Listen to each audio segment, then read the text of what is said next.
Ladies and gents, this is the moment you've been waiting for. A podcast for podcasters. This is Creating the Greatest Show, and I'm your host, Casey Cheshire. Join me as we interview podcast hosts and investigate the ingredients of a successful interview podcast. We'll talk mistakes, earned skills, powerful questions, and more. This show is sponsored by Ringmaster, completely done for you B2B podcast production.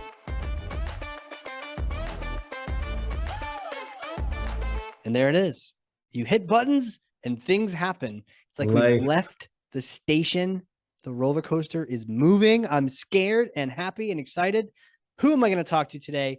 He is a guest that he's an awesome guy that I've talked to before on the marketing podcast. So yes, he is a marketer, a leader, a thought leader, a speaker, a best-selling author as well, and an investor. Named one of the top 50 fearless marketers in the world. Also the author of Fuck Content Marketing. Yes, you heard that right. Host of the Marketer's Journey podcast, which I highly recommend. Chief evangelist and co-founder of Uberflip. Randy Frisch, welcome to the show, sir. Well, I am so excited to be here, and I'm already impressed for two reasons. Number one, you tease this idea of the perfect intro. You've got that perfect intro, so kudos on you. And number two, you've already dropped a legit F-bomb. No F, no this, no that. We're just jumping in and we're dropping fuck. We won't do it too many times, so you don't have to put your kids away. But, it does happen with me from time to time. Right. It's good for people to know that that's the kind of podcast that this is. We're just going to keep it real and let people know what's going on. So I'm excited to talk to you. You are not only you're a seasoned marketer, but you have been well into your podcasting journey, your podcast, The Marketer's Journey. I was just listening to an episode today when you're talking to John Miller, actually, who's like a Marketo famous, and we could go on tangents there, but you've got a great podcast. You really get into it with people. So I'm going to stop talking and I'm going to ask you this question that we ask at the beginning of every one of these journeys, which is to pull back the curtain for us on your show and share your most important strategy for a great podcast. It's a great question. First of all, I love starting a show with a good question, but that's not going to be my answer. My answer here is going to come more to determining what your show is meant to be. And a lot of that has to do with who's your guest. Now, think about it this way. It's one of my favorite podcasts just to listen to, like for fun, is Smartless. And all of a sudden, if one day I tuned in and it was someone completely non-famous, it wouldn't be meaningful. It wouldn't be the stories that you're curious about. The reason people listen to my show is because I have CMOs of some of the biggest, highest growth companies. You hit on John Miller, who's a good friend of mine, and co-founded Marketo, which had an amazing outcome. Now he's the CMO of Demandbase. I mean, that's a company that people look at and they want to learn not just about the company, but they want to learn about the journey and path of a CMO who got to that level. That's very different than if I all of a sudden had a VP marketing or CMO of a company that's got two marketers just getting started. They're scrappy. I'm not taking anything away from that person because that's a whole other skill set. Yeah. But when you come on and you listen to my show, you want to know what you're going to get, and that's what you're going to tune in for. So I think it's being consistent in those ways. And sometimes that actually means that you've got to say no to someone who's really intriguing, but just not your guest, and in turn, not what people are going to listen to. Got to say no. It's often harder to say no to a guest than it is just to say yes. And I'm sure you get people flung at you. People are asking you, and you got podcast bookers out there, all these people coming at you.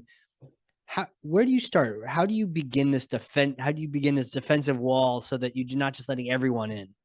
Absolutely. It's a great question. And I'm not going to name drop people who I've said no to, but I will tell you, I've said no to some really impressive, as an example, CEOs. And sometimes they're CEOs of marketing organizations or MarTech type of platforms. And I'm talking massive scale, public companies, etc. And as much as I'm sometimes tempted to talk to that person, even if they came from a marketing background, the storyline of my podcast is the marketer's journey. And we hit on that from a few different angles. One is, what is the journey to becoming a CMO? Second is, how are you mapping the journey of your buyers as a CMO. And then we talked a little bit about their personal journey as well, which is, very interesting, kind of at the end to wrap it all up and make it a little bit more personal. But if I all of a sudden tried to do that with someone else, it's going to be a very different episode, right? It would be like going into McDonald's and not having the regular recipe that you expect in McDonald's, even if McDonald's is shit in your mind. Yeah. You know what you're going to get there every time. And if all of a sudden it was something different that you didn't like or you really liked, but you went to a different McDonald's and you can't get that, your expectations are kind of no longer met. So for me, it's that consistency. One of the things that I'll do sometimes, and I get a lot of those inbounds, as you said. I got one just yesterday, and it was from a company that I couldn't really tell how big they were. I could tell they had some scale. It was a booking agent on behalf of, in this case, it was actually the CEO. But I was intrigued. So I was intrigued enough to respond and first of all, set the expectation. We won't talk to your CEO, but we'd be intrigued to talk to your CMO. But then I have a bunch of different questions that I ask. And they tie to everything from the scale of that organization, how many employees, how many marketers specifically in that organization. And then as well, just getting into, what are the areas that this person likes to talk about? If I've got that, then I can usually make a pretty good call as to whether it will be relevant within the rest of the type of guests that I have got. And sometimes it's on the fringe. And in those cases, I actually ask my own marketing team. I'll say to them, would you listen to this person? This is, would this intrigue you? Because that's an example of my audience that I can go to and say, what do you think? So is this a questionnaire you're sending to a potential guest in advance?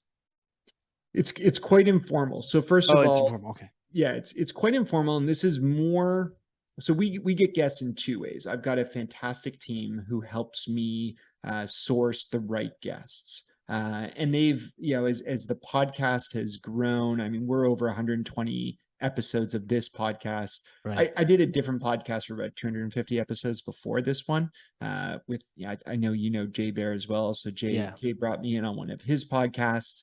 But this one is, just over 120 episodes now.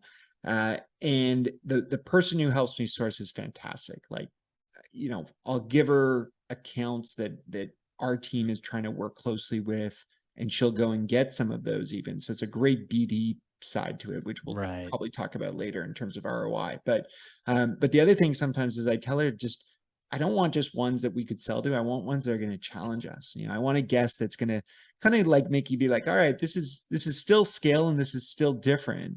And a great example of that was this past season that we just wrapped up.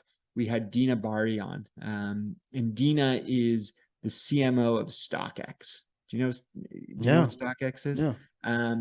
So some people listening for sure already do, and now I'll set context. StockX is this website that you can go to. They've got an app, and you can buy Air Jordans, but I'm talking like rare Air Jordan running shoes. Look at this. At premiums. And it's the coolest site. First of all, my son, who's 15, is obsessed with this thing and obsessed with, shoe culture.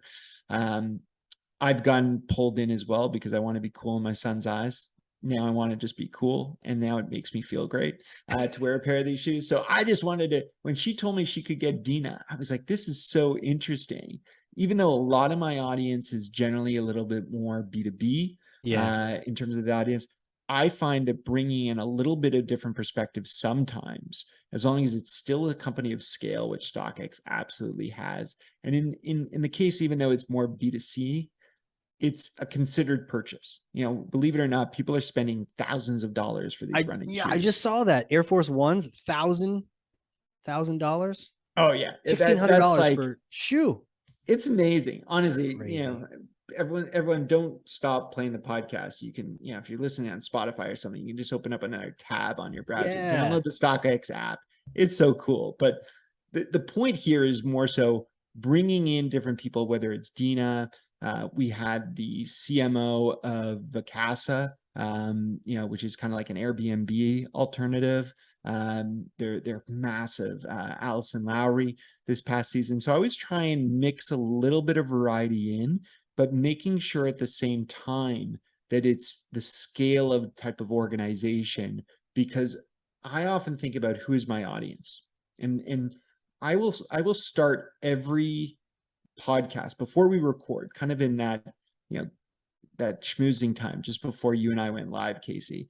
And I'll say to my guests, I'll say, I want you to think about who's listening to this, right? And the person listening is probably either aspiring to be like you as a CMO, or they're a CMO that's not happy in their current gig, or they're not sure if their strategy is working well and they're looking for other perspectives. So what I want is, I want people who people can relate to at the end of the day. Sounds like there's a lot of criteria, almost like we're, back on the marketing show talking ideal customer profile. And it sounds like some of these things are flexible, B2B, B2C, usually, but it's considered sales. So there's some flexibility there, but there's some things that aren't flexible. Not the CEO, not the wrong person, or if they're not the right scale, or if it's not someone who's going to be intriguing from our audience. So tell me about that. Did you have this written out as if it's like a buyer persona, or is it more just conversations you're having with your production team? Well, first off, I'll lift the veil a little bit here, and I'll be really honest, because when we started this podcast, we had a different team sourcing for us, and I didn't put any criteria. In the first season, we have some amazing guests, but we're a little bit more all over the place in terms of scale of organization. And even in some cases, seniority and experience of the marketer that we've got. And don't go and look at who I'm talking about, because every one of them are brilliant. But again, it's about consistency. It's about consistency of the type of experience that you'll tune into and get. That perspective is what I want to be consistent and at a certain level of experience. So it was only after I moved to this new group that we started to set some of that criteria. Now, it's funny that you threw ICP in there, which for those who are not marketers is this idea of ideal customer profile. Sometimes we use the term ideal account profile today, ideal, IAP. But I feel like in this case, we could throw a new acronym in here that you just coined, which is like, IGP, right? Ideal guest profile. Guest profile. And the interesting thing, and remember here, my podcast is a part of the Uberflip brand. Although we separated in many ways from our brand, it's really designed to be one of our channels to talk to our prospective customers, our current customers. So you won't be shocked to hear that the type of IAP or ICP I have is very similar to the IGP that we just defined. And that is this idea that I want to go out and I want to bring people on who my customers can learn from, or perhaps in some cases may become my customer, or they are already our customer and now we're creating executive alignment with their CMO. Now there's all these other ulterior motives, yes, in the background, lifting that veil. But at the end of the day, it creates consistency because this is who our business is targeting. And at Uberflip, we target more mid-market enterprise organizations or very high growth early stage organizations that are challenged with these elements of how do I go to market? How do I scale content? Yeah. And so because of that, you're able to zero in a little bit closer and you hit more marks, right? You've said consistency several times, which I think is important, and you've been consistent about saying consistency. But there's something to that, and I think the underlying thing here is you're thinking about your audience. You're thinking about the end result. I mean, talk to me about that. What place does the audience hold in your heart, in your mind, as you're trying to create your greatest show? That's a great question. It's, I do a lot of public speaking, and one of the best things about public speaking, especially post-COVID, where you can get in front of people. I was actually, I'm dating this podcast by saying this, but literally yesterday I was speaking at Content Marketing World in Cleveland. I'm back home now. But, being on a stage, delivering your line and seeing a reaction from the audience in that moment tells you whether what you're saying is going to resonate or not. Podcasting is a lot harder. True. Because you are basically just speaking to the other person, if you're fortunate to have video flowing in that moment. And as a result, it's hard to know whether or not it's going to resonate. Now, so what I do in place of that is I try and just have as genuine and real of a conversation as possible. Now, a lot of guests, not all, but there's a lot of guests who like to have advanced understanding of what questions you're going to ask or where the conversation is going to go. And keep in mind, I'm fortunate to interview some really large company execs that have PR teams who join the podcast when we do it. But I really reinforce this idea that I want it to be real, because if it's real and we are of the right fit to our audience, then we should be able to connect with them. They should care about what we're going to talk about, because we're not going to go surface level. We're actually going to talk about real problems. And I may ask you a question, you may be uncomfortable, but that's okay, because if you're not comfortable with the question, we'll cut it out. We'll figure that out, but we're going to try and use it. And I find that line that usually is comfortable, but usually is real. I love that you're invoking a couple things here.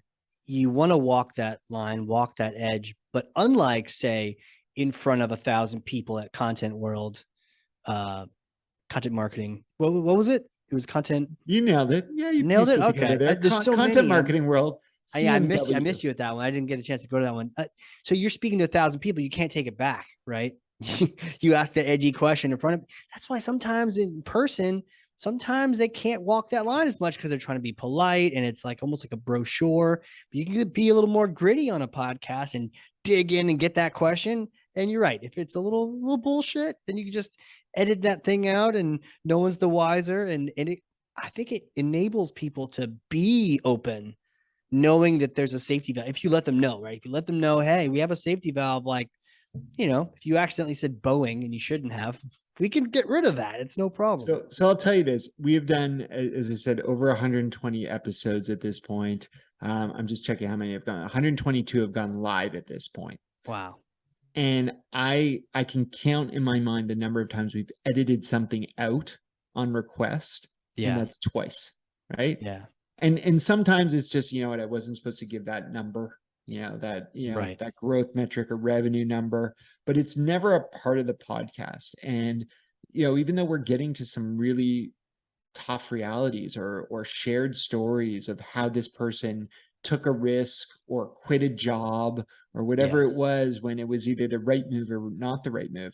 And I think that vulnerability is first of all, it's fun to share once you feel comfortable to do so, and creating a setting to do so. And they realize that this is most of my guests, I think, realize that this is their opportunity to give back in a safe environment. Yeah. Vulnerability, wanting it to be real. Let's shift a little bit more to like a timeline, thinking about the whole overall process of your podcast. And when you talk about the idea of wanting to get real with people, and some people wanting to hear more about it, talk to us about the preparation. Do you do prep calls? Do you talk beforehand? What kind of things do you let them know about it in advance? And what don't you? And what's your approach to before the show begins? Sure. So a couple things to keep in mind. I used to be very against prep calls, and then I've been on some really good prep calls like yours. Sure. And I get off of those and I'm like, that would be helpful. Or every once in a while, I will have a guest who demands a prep call. Very once in a while, no more than once a season do I ever have that. And I don't say no, but I try and discourage it.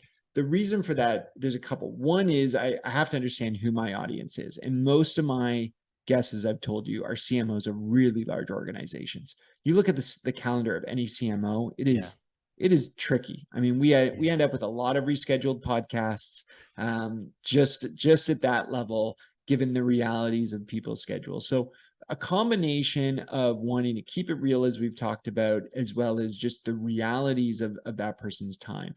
So the key is, how do you get that person to be comfortable? In some cases, take John Miller, who you mentioned. John doesn't need a prep call with me. John and I speak on a regular basis, just by phone call. He knows I'm not going to, throw anything at him that's going to catch him completely off guard. But someone may not know me or may not have taken the time to listen to some of the episodes. So how do you create that comfort? The way I actually do that is tied into my booking process. I used to have, a number of people in between, including an EA who helped with this, but I streamlined it a couple of seasons ago, where instead what I use a Calendly link, right? So we all know Calendly, or imagine one of these calendar booking links where someone can find slots in your schedule. Now that helps just with booking this, keeping in mind that, it's hard to go back and forth, like we said, with their calendars. But more importantly, I'm using some of the automation workflows that are built into Calendly now. So what I'll do is there will be a sequence of emails that go out a week before, 72 hours before, a day before, and each of those emails is designed to give comfort and give assurance. So even though they have all the information when they agree to come on this podcast, starting that week before, I send them examples of some of my favorite episodes so that they can go listen to. I send them the categories that we're going to talk about. I already told you what those three are, right? My first category is career journey, as I kind of bucket it. The second one is more buyer journey, and then personal journey. Very high level. This is what we're going to hit on. And then, in the day before, I even make sure they know what Uberflip's all about, right? In case you want to talk about Uberflip and you're not a customer, this is what we do. And that way they have this sequence of information being fed to them, and they're prepared and they're ready to come on and not fear the need to have that. Since I've put that in place, a couple of things have happened. One, I way less time until we get into the actual flow of the podcast, because most of them will allude to, I've read this, or I was briefed by my PR person. And then the second thing that's actually happened is really nice. Way less people were rescheduling. And I think part of that is because it's not popping into their calendar that morning and it's like, oh shit, I got to do a podcast today. It's no, I know this is coming. I'm getting pumped. I'm starting to think about the stories that I'm going to tell. And I wake up and I can't wait to do it. Oh man, I love that.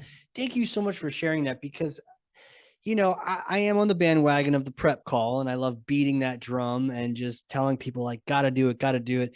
But taking a step back, even from the tactics, either way, you got to, or you should make your guest feel as comfortable as possible if you want to get to the real stuff. And you and I have both talked about, you want to get to the real edgy, or not even edgy, but the real them, right? And if you're not careful, you'll get the fake them, and you'll get that sort of studio version, right, of the person. So all these things are designed, no matter what, you need to do something, right? And so even Joe Rogan, some people say, well, he doesn't have time to do a prep call because it's like someone famous as well, right? Who's also super famous and they're an astronaut or something. And Joe doesn't have time either. Yeah, but he spends a good half an hour drinking whiskey with them and showing them this crazy studio to build some kind of rapport. So some way, somehow, whether it's extra time on the schedule, or these amazing emails, which sound fantastic, or doing a prep call, you need to do something and consider that well-being of your guests to really get something out of them. Yeah, one of the other things I do also, and maybe I should switch to sending them whiskey, to your point, but I send a gift before they join. I'm going to end up with a lineup of people wanting to be on the podcast just for this now. But depends on what the gift is, right? I know. Well, one of the nice things I put in, which deals with another obstacle, is I actually send everyone a mic, like a professional blue snowball mic, and it costs me, to send this out, but I don't just send the mic. I send some other materials. I send them a copy of my book so that they can read the book and know a little bit more about me. There's also some more fun stuff in there to make it more casual. The mic obviously ensures that we don't end up with like terrible audio issues. There's a nice fallback, that they can rely on. But the other thing that also starts to do is it starts to build that relationship. Rather than waiting to the podcast, sometimes I get an email saying, thanks, got this. This is so much fun. And some banter can kind of go from there on the flow. So I agree with you. Like, whether you're going to sit down and, drink a bottle of booze together, or you're going to find some sort of way to create a connection, I think that that's really important, because you want to, create this rapport that feels natural. Love that, man.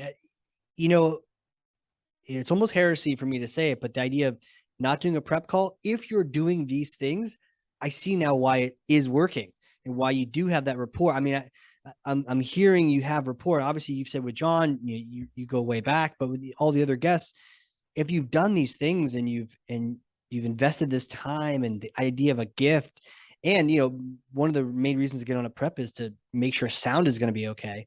But if you're getting them a mic in advance too, I mean, you're checking all the boxes off, and it saves you time. And then of course, you don't have to worry about trying to, do I say yes or no if they don't do my prep call? I love that, man. I really do. Thanks. Now, listen, I mean, I'm always tweaking too, right? Like Yeah. you find little hacks, you find little gaps, and maybe it's the marketer in me with some of what I'm telling you. I mean, the automation, the workflow, the nurture campaign, if you will, that 100%. I have.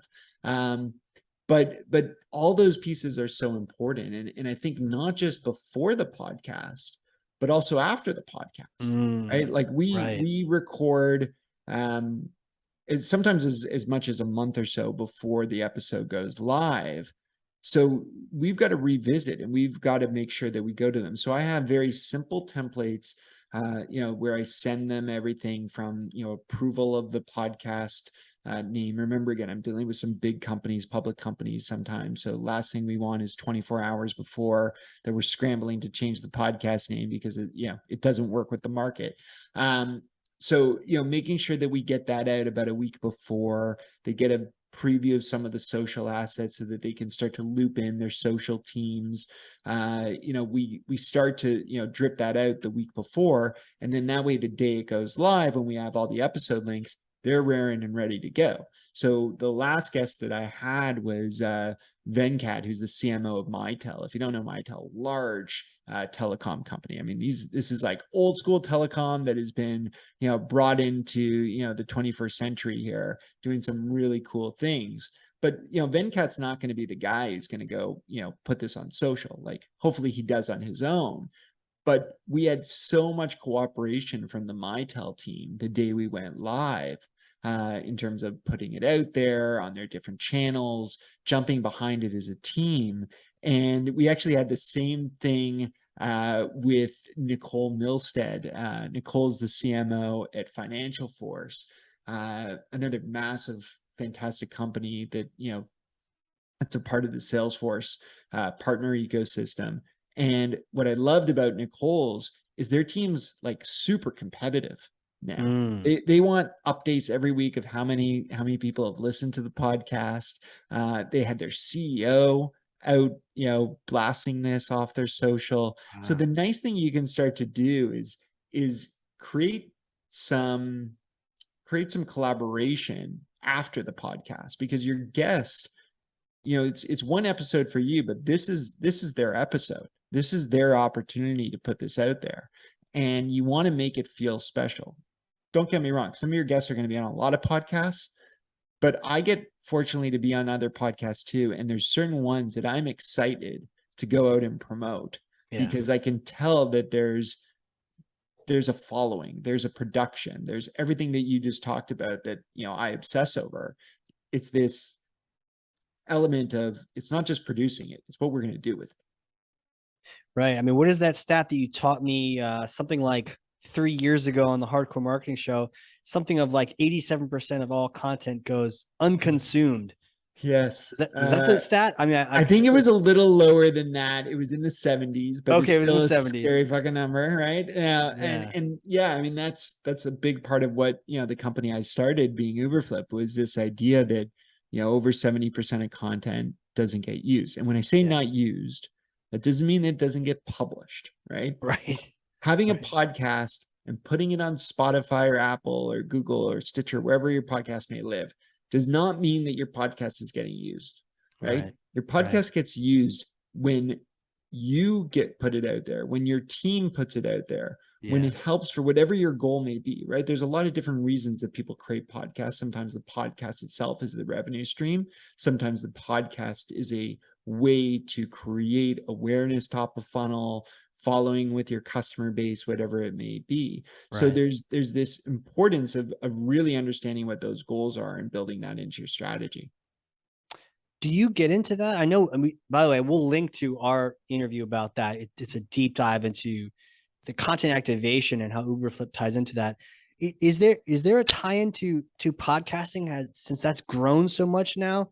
The platform, is that maybe a future development you'll add in there? So it's an interesting question, and I'm not gonna BS you at all here. The podcast is the only format that I struggle on with my thesis. Because my thesis that I've always talked about, and I'm sounding too much like a professor. I'm not that bright. My thought way back when was this idea that content marketing is about owned assets, and we got to take ownership of our assets. So your content should live on your website. Your blog posts, your ebooks, your videos, especially in a B2B sales cycle.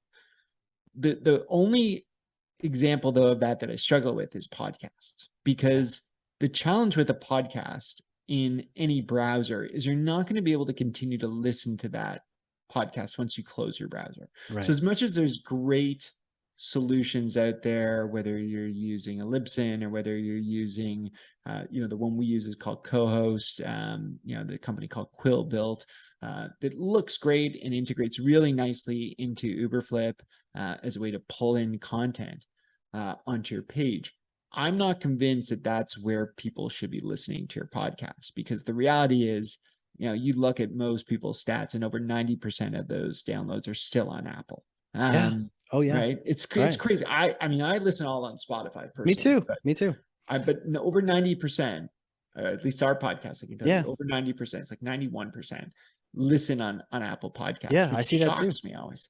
And as a result, we need to be aware that as much as we want to see the engagement data and use that content on our site, the reality in most cases is we've got to at least give people that option to listen on their local, local app, because they may be in their car, they may be on a train, they may be anywhere. And the ability to do that and have it offline for an airplane or wherever that might be. So what we try and do more so, to answer you, is we do leverage those podcast episodes on our on our page. Am I supposed to not share my screen here, or is that kind of cool? Yeah, go for it, man. We're using Zoom, right? Why not? So for those listening, you just hop on YouTube and see the video version. Yeah, exactly. I'll talk through it though. So okay, we'll have a play-by-play. This is like where we store all the content on our website. We call it our hub, or sometimes a resource center is what we think of it. So one of the options we have is browse by type, but you may find our podcasts in different, streams of content around different topics. So you can see here that people will land in, and we'll do kind of like summary assets that we use on social too, with some of the, the key takeaways from some of our questions that we ask on a regular basis. But more so when you go to the specific episodes, again, we've got that player in here. As I mentioned, that's, Co-host is the solution that we use for this. But we also make sure that there's a link so that someone can listen on it wherever they choose. So for those who can't see my screen right now, we've got Apple, we've got Spotify, and we got Google being what we know to be our top 3 places that people listen. And we've got hyperlinks to there. So if someone were to click on that link for Spotify, it's going to open up, it's going to right in Spotify. And then you're jumped right into that to be able to listen to. And if you're on your mobile device, you'll have that option. Back to my thesis, fancy word again. Typically, I would tell a marketer never to do this, right? Like, because there is a big problem here. As soon as I send you here, I've lost the ability to track and keep you engaged. When you're done this episode, you may go listen to Eminem for all I know, right? That Randy guy's boring. Let me go put some Eminem on. I know, yeah. I need to get pumped up now. But we also have to respect the medium, right? And that's the way I look at it at the end of the day. Is podcast is a bit of a different beast in that way. I do think that there's probably other ways that, to be honest, we aren't doing yet.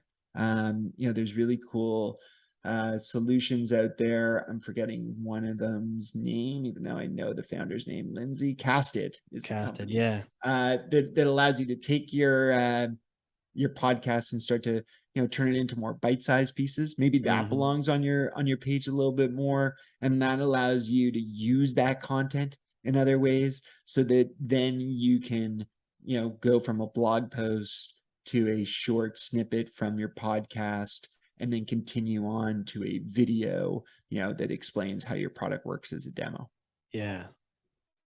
Yeah, it definitely doesn't it. It's exciting because it does feel like it's the forefront. It's the crest of the wave, right? We haven't really, or before the crest, we're not fully there. I mean, there's 2 million podcasts, but there's 200 million blogs. So we're just so early, and so we're still figuring it out. And it reminds me of how we ever existed without marketing automation or landing page creation tools or CRMs. We just sort of had to piece it together. And so we're still kind of piecing things together, but apps are starting to be created around us. It's exciting.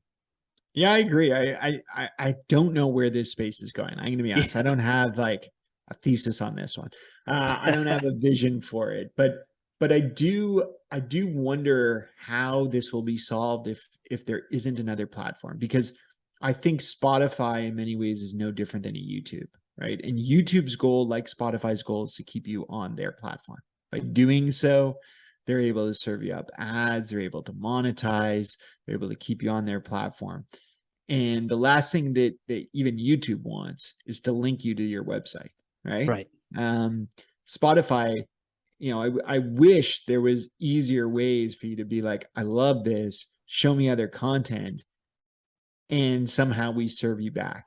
Now, maybe the answer there is the ad platforms that are going to allow us to serve ads in some sort of way that allow us to, think or actually click through as a CTA back to other content and back to the product pages. And maybe Spotify, as an example, would be happy enough with that monetization strategy. But again, you and I keep talking Spotify, 90% are on Apple. Yeah. And we know that Apple doesn't kind of give a shit about this right now. They really don't. That's so, that's a great point. They don't appear to give a shit at all about this, yet most people are listening on their platforms. And everyone else is trying to steal their lunch and they still have it. But like, how bizarre is that, right? Perfect opportunity. Don't make an Apple car. All right. We don't need your car. Fix podcasting because the app isn't even that great, which is why we're seeking out the Spotify's and the other people of the world, So it's opportunity. Well, there's huge disruption, right? Like, we're talking, you and I are now talking Spotify. Let's use this in the same example. And I wish I had the stats in front of me, but I don't. But I'm going to tell you it, and maybe I'll be able to pull it up on the fly here as we go. But I have another keynote that I do all the time, and it's all around this idea of how Spotify overtook Apple from a music perspective. Right now, many of us may not even know this or remember this, depending on your age. I don't mean that in an insulting way, but there was a time where Apple ruled digital music. 100%. Right? Yeah. Right. And now it's starting to be familiar, right? I remember those cool ads where the person's kind of like, doing this pose on a juxtapose off of another color in the background. Yes, those pictures. Right? Yeah, the Apple pictures. I can only speak right now, let alone find the data that I'm looking for. So I'm make up that stat. Find it what for is that? You. Most stats are made up on the spot. 87. No, but I actually found the stat. So okay, you found it. Okay. I babbled a little through that while I was trying to multitask. But if you go back not that long ago, Apple ruled music, as we were saying. Today, or I'm going to quote June 2021, Spotify had 165 million paid subscribers. Wow. To Apple Music, 78 million. Right? That's more than double the amount of paid subscribers on those platforms. So that shift happened, right? Yeah. It happened for music. Maybe it will happen on podcasts, and maybe it won't be Spotify. I'm not suggesting Spotify is going to win everything, but maybe there's that opportunity for someone to create that better experience. The question there is going to be, I think, though, do they do so from the perspective of what a media company wants or what a brand wants? Right. And those are two very different goals yet again. Right? Yeah. The media company just wants to make money off that piece of content itself. Right. Which, as we know, Apple is kind of made possible with things like their Apple News product. Sure. But that's different than the goal of a brand, who wants to use this, if you will, as a carrot to bring you into other content and other thought leadership, and ultimately talking to sales or making a purchase. And that's the correlation that'll be interesting to see if the platform that wins in podcasting can do that. See, and I've always tried to make my podcasts a brand podcast in a media world, so that we don't have to play the media game. It's more about literally even the guest relationship justifies the whole conversation, and then the audience is like bonus. Absolutely. Well, listen, we're starting to talk ROI in general, and yeah, let's get into that.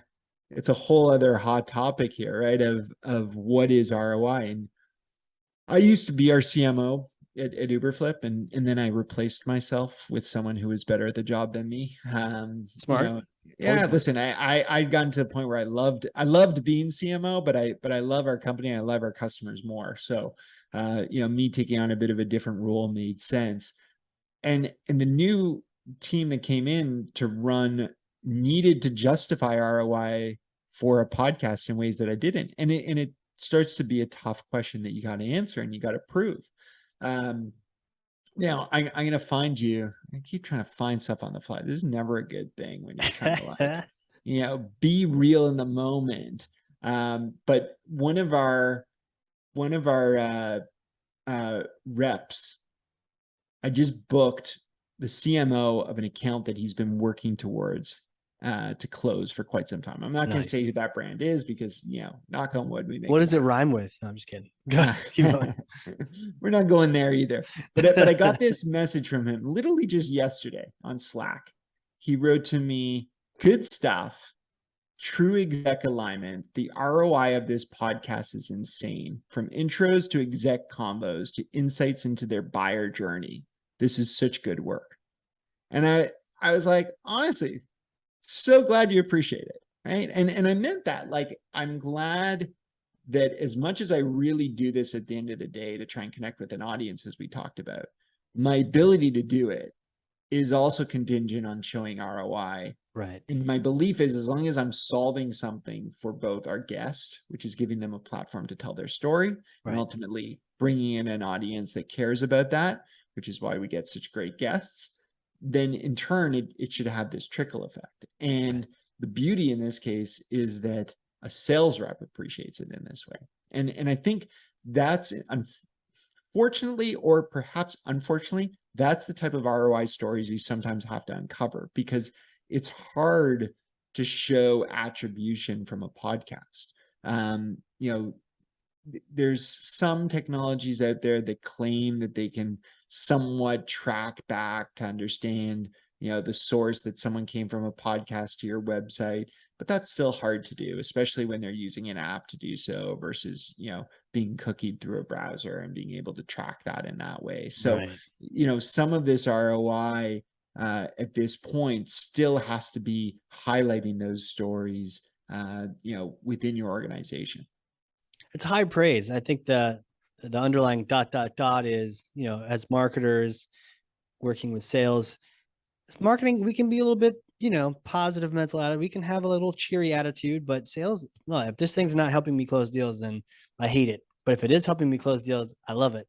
And you can usually get the truth from that kind of feedback. And to hear that, that's great. That's great for podcasting to, to hear that if there is if alignment, is possible. And if it's an outcome, then especially if it's a big enough deal where, that rep's happy. He or she is sold on the podcast moving forward. And then you probably get a list of all these other people they'd love to have you talk to after that. Absolutely. I mean, that's, you got to be careful with that too, right? Because, back to our beginning. Yes. It's not just about what account you want to close. It's like, is this the right guest? Not just, is it the right size, etc.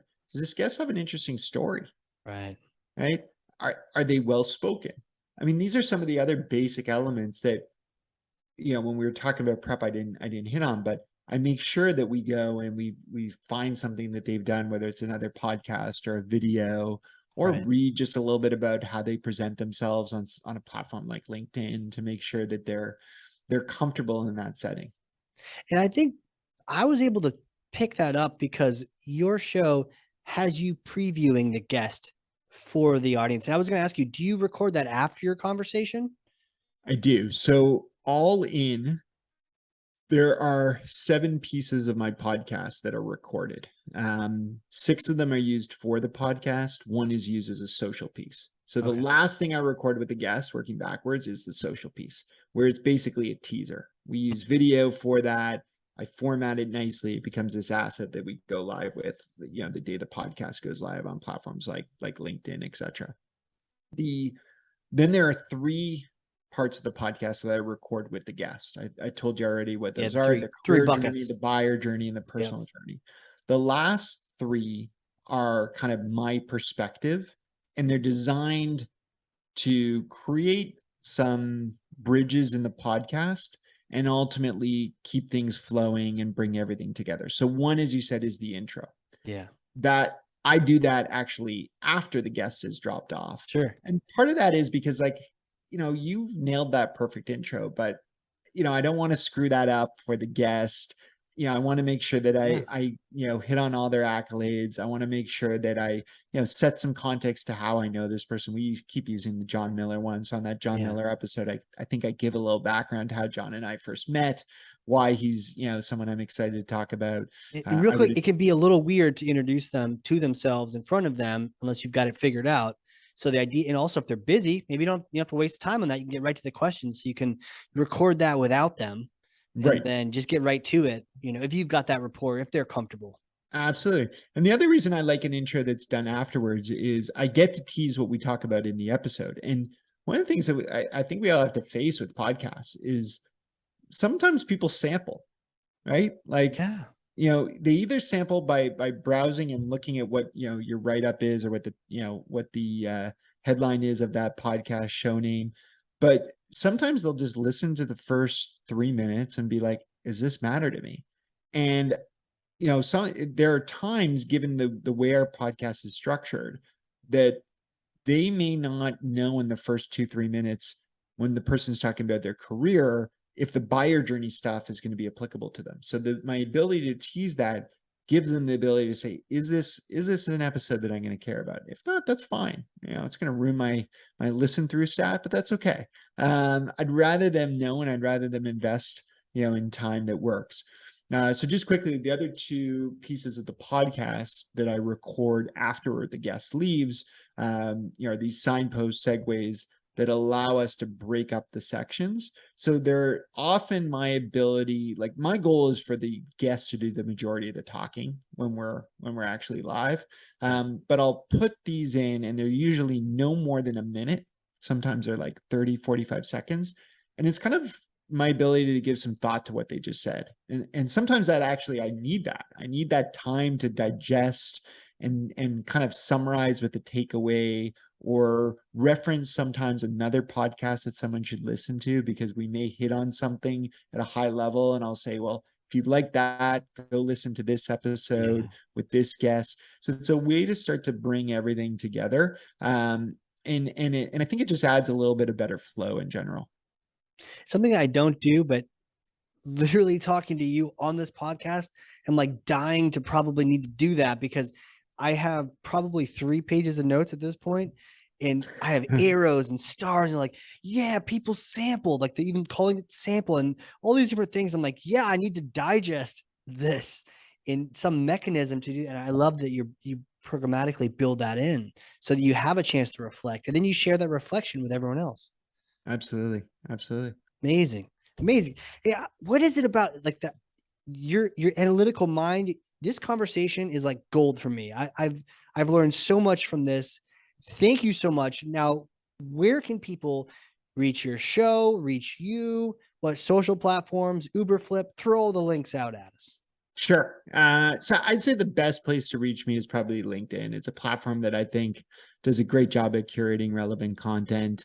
So I post a lot there. You can see me post about the podcast, some of the other stuff I do, some of the talks that I'm going to be doing in different places. If you want to learn about Uberflip, go to our website, uberflip.com. We've got really fun videos that explain what we do there. So if you've never been able to figure it out, watch the, explain it like I'm 5 video. It's, Oh, love it. it's worth the laugh.